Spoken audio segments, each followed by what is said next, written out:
Siré yow moom boo nekkee président moom xam ngeen Siré candidat la. non mais dàqe si la bokk de am na yoo xam ne nii kenn du ko nangu de. Siré non dàqe si la bokk. après foog nga peser ko xool boo ko dàqee nga bàyyi woon ko ak nga dàq ko ban mu ci ëpp. non su bëggee ñëwaat rek na yaru bu demee baar wax lu ko neex. tout à fait Mohamed donc maa ngi leen di ziar di nuyu sunu ñaari gan yi maître Sène moom sama cousin séeréer la. tout à fait. di nuyu aussi maître Babacar Ndiaye moom sama kal la. kon donc da ngaa indi tey sama kal ak sama cousin. c'est ça. di nuyu aussi sunu mbokk mi. suñu xarit moom si kër gi la bokk moom. Abdourahmane. te ñu ni Sow mooy borom nag ak meew. borom nag ak meew. kon yéen sama cousin ak sama kal bi. ñoom weeru koor nañu nekk xam naa après ba nga dem dinaa leen jox mburu. incha allah aussi Sow quoi ñu ngi bàyyi di nuyu aussi sama sëriñ. sëriñ Cheikh Touré di nuyu suñu sëriñ. sëriñ Mansour Sy. jaajëf di nuyu suñu gaayu technicien di nuyu Sénégalais yi.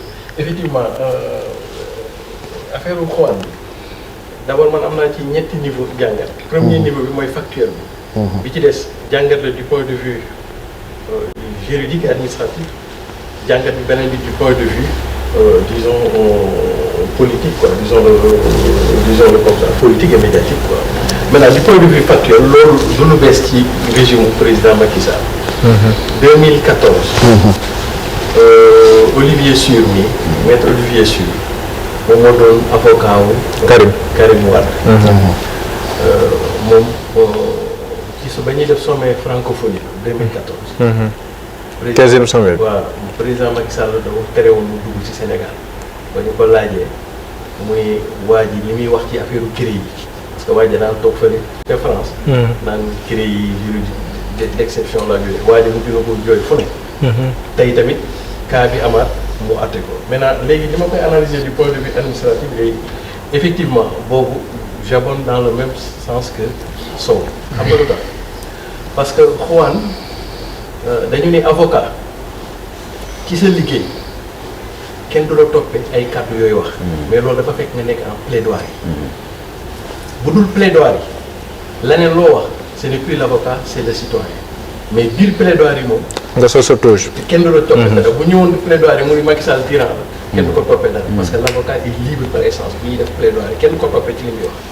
d'abord première chose. deuxième chose loolu moo lay wax ni comme léegi ce n'est plus l'avocat c'est le citoyen buy wax dafay des ci l'autorité administrative parce que sunu dëkk nag après tout ñoo ko moom xam nga Assane Ndiaye day wax ca way ba. mu ni mbéjum kanam bu amee ci biir kër gi loolu doomu ndey mooy lii. waaye sa rakk bu ñu ko mbéjee ci digg penc bi kooku doomu bàyyi mooy jóg wax du garaaw la wax c'est-à-dire que bu ñu nekkee ñun ci biiru Sénégal Macky Sall bu ko gars yi waxee waa APR yi ñooy jóg ak yooyu ñu toog mais bu ñu nekkee ci penc bi ñu wax dara Macky Sall ça c'est le Sénégal kon donc moom l'autorité administrative dès lors que moom mooy apprécier su ko neexee mu refuser waa ji mu ñëw dugg ci mais fi may xaw a attirer attention kii bi mooy soo nekkee décideur di jël benn décision donc koy da ngay ouvrir sa perspective d'analyse waruloo nekk rek ci juridisme da nga ko war a ubbi parce que tey jii il faut nga xam d'ailleurs foofu moo lay wan ni moo may dugal ci l'analyse politico-médiatique nguur gi tey jii amaana malgré que Olivier kii Juan Branco li mu def war ko woon def sax mais su ma doon nguur gi dama koy bàyyi mu ñëw xam nga lu tax parce que su ma ko bàyyi woon tey mu ñëw mu plaide comme yeneen avocats yi peut-être moom sujet buñ ko sax war débattre fii ce sera une parole anodine mais ñàkk ko bañ mu kii te bare loolu la erreur suñu gouvernement bi defee erreur politique parce que il faut nga dem ce qu'on appelle dans l'arrière-cour kan mooy booy bi mu tudd sax Juan Branco. Juan il fait partie de ce qu'on appelle la nouvelle gauche xam nga nouvelle gauche boo ko doon tey jii ils sont un peu comme les anarchistes xam nga la mooy nouvelle gauche mooy dañuy nekk gauche ba pare c'est-à-dire que l'humanisme de gauche mais lu tax ñu nekk nouvelle gauche mooy tey dañu am ce qu'on appelle les pouvoirs médiatiques leur unité de bruit médiatique est extrêmement fort par rapport même à leur cœur de métier donc ce qui fait que tey jii moom boo ko bàyyiwul mu ñëw plaider ubbil nga ko bunt boo xam ni moom sax foofu moo ko gën a arrangé. mais Siré dagguma la à l'instant il est en train même de faire un live. Très bien. Sur une plateforme. Très bien. C'est ce que nous appelons, en fait, ce qu'on pourrait appeler les avocats médiatiques. C'est des avocats médiatiques. Ça veut dire que nous, c'est une unité de bruit médiatique. Souvent, nous avons fort, ça, c'est une plaidoirie équipe. Donc, le gouvernement, je fais qu'on sait les cours géopolitiques. Nous avons fait des livres. Les livres de coup d'État, manuel, insurrectionnel. Ça veut dire que nous, c'est de la gauche anarchiste. C'est de l'extrême gauche. Donc, su ma ko mën a wax noonu léegi nag l'extrême gauche boobu dañuy repenser waat idéologie bi ñu ñuy tuddee la nouvelle gauche c'est-à-dire nekkatuñu rek ci humanisme de gauche mais dañu domestiquer les outils technologiques les outils modernes ce qui fait que léegi ñoom seen niveau d'amplification moo tax su ma doon état malgré que def na lu mu grève bi mais dama koy bàyyi mu ñëw bu ñëwee plaider du fi wax lu fi avocat Sonko yi waxul du fi wax lu fi avocat Mame Mbaye Niang waxul parce que ñoo gars yi ñoo gën a maîtriser affaire bi pour man foofu la gouvernement bi juumee certes moo état bi moom dafa am souveraineté moom mooy apprécier kan moo fiy dugg comme ni ma la expliqué mais fu mu defee dafa def benn erreur politique parce que tey jii ñàkk ko bàyyi mu dugg wax su toll nii déplacé na affaire bi ci beneen kii te yow la ngay bañ toujours dafay am parce que tey ma nga taxaw fële mu ne ma ngi koy yekk ak yooyu te kon bu dee toll na la noonu kon doo ko diffamation foofu ko bu fekkee li muy woote doo moom foo ko diffamation ma ñambaas ci benn point bu ndaw rek après ma ñëw si maître mooy man ma dégloo tour de table ba pare man dama gëm ne contrairement ak li sëñ Mansour wax que Juan fóotewul lii c'est fait à dessein lii la doon ut maanaam ñëwul woon pour plaider. daa ñëwoon pour créer bruit. da doon jël affaire bi jox ko beneen dimension te état bi tombé na ci piège boobu ndax xamoon na ni am na yenn déclaration yoo xam ne su ko defee état bi dana am nu mu taxawee ak moom te malheureusement état bi dañoo wadd ci piège am. d'accord mooy genre fausse provocation. voilà d'accord mais l'affaire Juan n'occupe même pas 1% du débat judiciaire. le débat ça ça ne en tout cas, moi je le connais, ça n'intéresse personne. Parce que le tribunal n'est pas intéressé par la présence ou non d'un avocat étranger avec un sur... Non. Vous savez, ces préoccupations-là, ce ne sont pas des préoccupations. Actuellement, on en parle. Ce ne sont... Non, le débat public, moi je parle de la justice. C'est-à-dire, ça n'a absolument rien à voir avec ce qui doit se passer au niveau du tribunal. Maintenant, ce qui se passe hors de l'espace judiciaire, mais kooku xëj na ña nga xam ne ñoo ko doon concocté ñoom la mën a intéressé.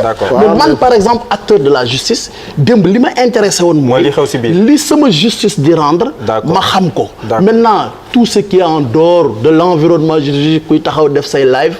Bon, d'accord léegi maître mais loolu maître mënu ko daal xam nga lu tax. c'est-à-dire que en fait cette affaire là su ma dégloo sama confrère dafa mel daf ko bëgg a c'est-à-dire que cantonner seulement dans le cadre strictement judiciaire te ñëpp xam nañu cette affaire là c'est juste une affaire judiciaire mais teintée de politique kam il faut le dire. xam nga lu tax dans cette affaire là parce que les hommes d'affaires sont bloqués à l'aéroport de Foulé et qui ont perdu des milliards entre cette affaire xam nga lu tax parce que d'abord les deux acteurs ñi ko seq d'abord c'est ay hommes politiques. D'accord moi je parle pas de l'affaire. xam nga entre deux hommes politiques bu ñu demee justice mënoo dàq loolu.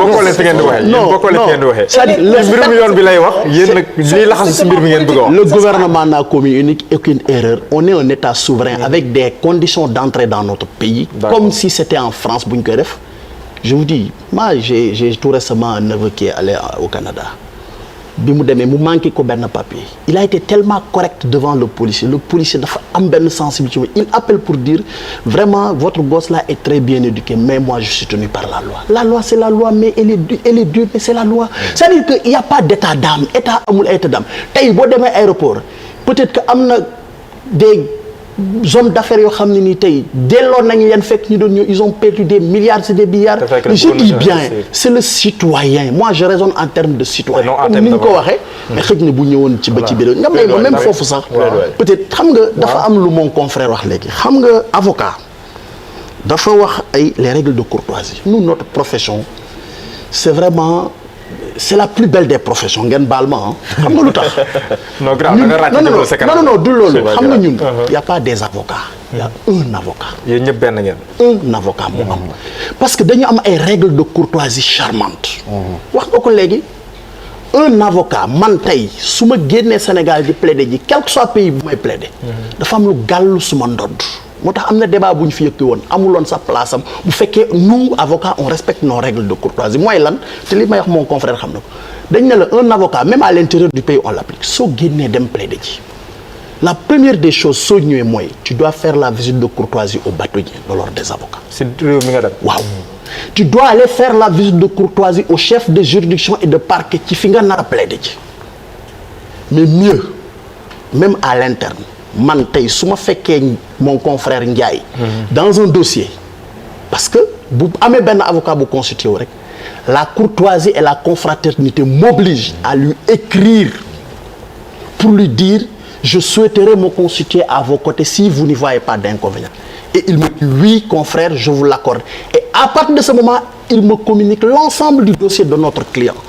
moo tax bi ñu posé le débat sur na procureur communiqué yeneen avocats yi j'ai dit mais où sont nos règles de courtoisie parce que de toutes les façons il y a un premier avocat qui est constitué et si tous les autres avocats qui viennent se constituer ont respecté ces règles de courtoisie on ne parlerait pas de communication donc dañuy am ñun ay règles ñu ko beneen bi mooy par rapport toujours à ça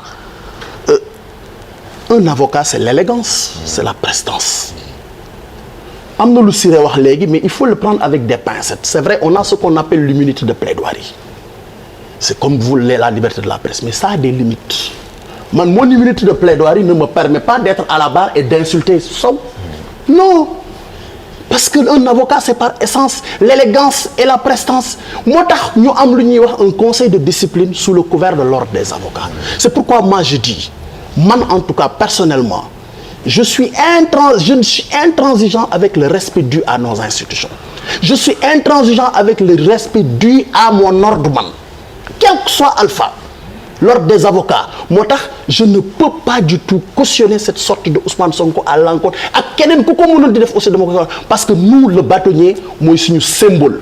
li mu ne bâtonnier bi dafa jéng. ñooy suñu symbole te ku xam ni ordre des avocats di fonctionner dëgg doo ci sax dugg di ci wax et même par respect aux confrères qui sont constitués pour lui il pouvait se garder même de parler de ça parce que nag ñun moom laa la wax ay avocat amul benn avocat moo am c'est très rare tey nga gis dans ce procès avocat di chargé moroomu avocat man tey tout ce qui s'est passé dans ce procès xam naa ko parce que dama koy def un avocat il développe une stratégie de défense moi je reçois une commande de mon client pour dérouler un procès dans le temps Ousmane Sonko est un homme politique il a un procès comme ni ko Cheikh Ousmane waxe boo xam ne ni xëj na am na ay conséquences yu muy njort mais il donne la commande à ses avocats font leur rôle kenn mënu leen ko reprocher dama koy wax souvent ma ne man tey dama koy joxe souvent ci exemple ma ne man en tant que avocat Sëñ Ousmane Sëñ Mansour tey su la sa bailleur joxoon tey congé 6 mois xam nga bu 6 mois yi jeexee da ngay nekk un occupant sans droit ni titre da nga war a génn